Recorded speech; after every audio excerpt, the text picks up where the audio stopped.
কিছু লোক এখন আমার পিছনে লেগে গেছে।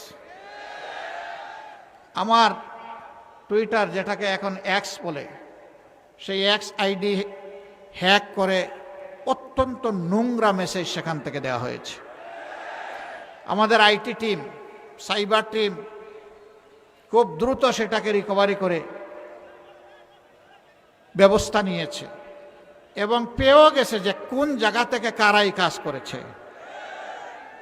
আশ্চর্যের বিষয়, একটি রাজনৈতিক সংগঠন এই সব কিছু স্পষ্ট হওয়ার পরেও এইটা নিয়ে তারা এখন ব্যবসা করছেন। বন্ধুরা, মানুষ চিনে কে কাকে কিভাবে সম্মান করে। আপনারা ধন্যবাদ।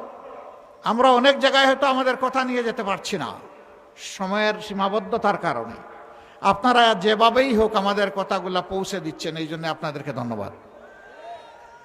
যদি ভালো জিনিস করে থাকেন, আল্লাহ আপনাদেরকে সম্মানিত করবেন। যদি কারো চরিত্র হননের জন্য উদ্দেশ্য প্রণোদিতভাবে কিছু করেন, তাহলে রাসূল করিম সাল্লাল্লাহু আলাইহি সাল্লামের হাদিস অনুযায়ী ওই পাওনাটা সমঝে নেওয়ার জন্য প্রস্তুত থাকতে হবে।